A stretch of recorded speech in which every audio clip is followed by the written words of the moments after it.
Oh, thank you. Richard, this matches the one you got from the Board of Regents when you were chairman. Where'd my husband go? As a matter of fact, I think it surpasses it. Thank you, Wylie.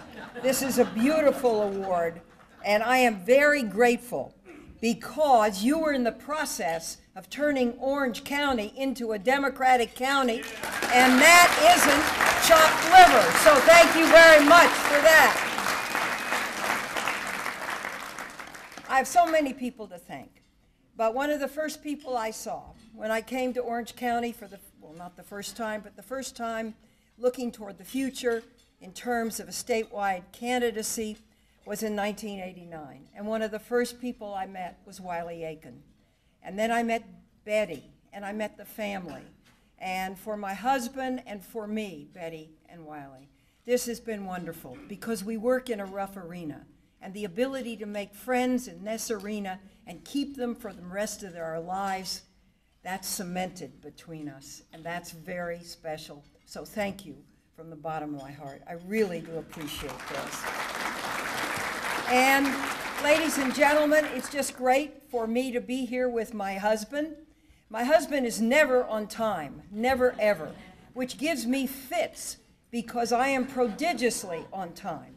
But I began to think as I waited for him, really, how nice it is that he wants to spend a Saturday and a Sunday with me as we travel throughout Southern California. So Richard, thank you. I apologize for being annoyed. To my friend, you've got a great go-to mayor in Santa Ana, and I hope you appreciate him.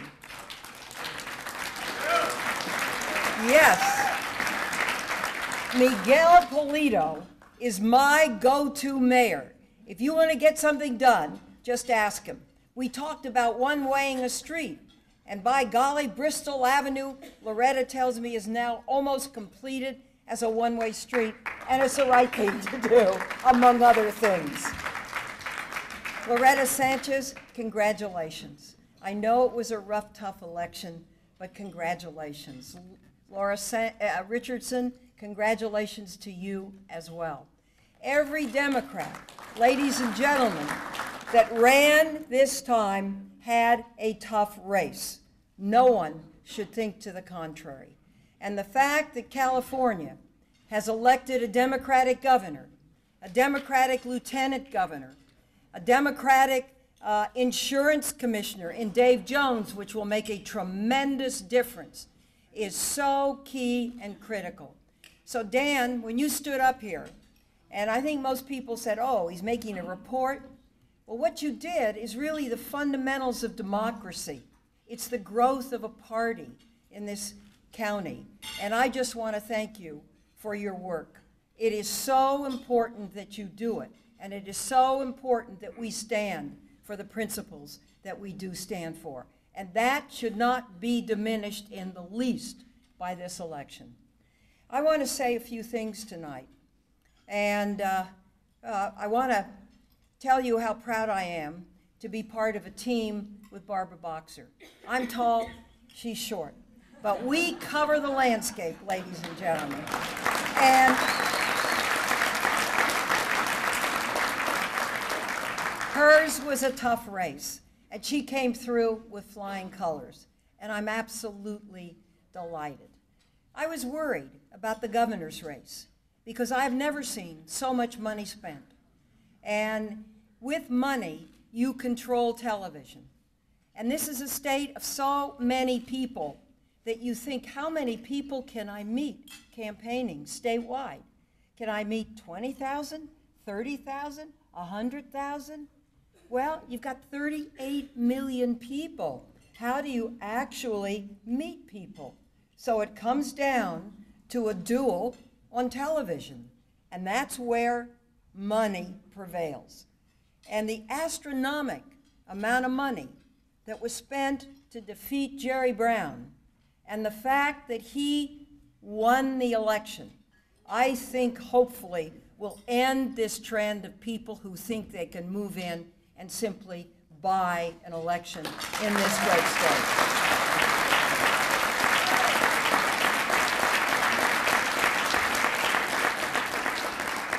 you a personal story about Jerry. Actually, it's Pat Brown that gave me my start. He appointed me to the California Women's Board of Terms and Parole very early on in my life, and I became the youngest parole board member in the nation. And of course, I went to school, did high school at the Convent of the Sacred Heart, and one of Jerry's sisters was in my class. We got to know each other, and I got to know Jerry throughout the years. And then I watched him become mayor of Oakland. And of course, I was mayor of San Francisco, and I saw the metamorphosis that took place. I saw the concentration on tangibles, the economy, bringing business to Oakland, the safety of the streets, seeing that the emergency forces were taken care of. And I really saw a man who was a substantial and good visionary develop a pragmatic side, which I think is going to be of immeasurable use to him as governor of this state at this critical time.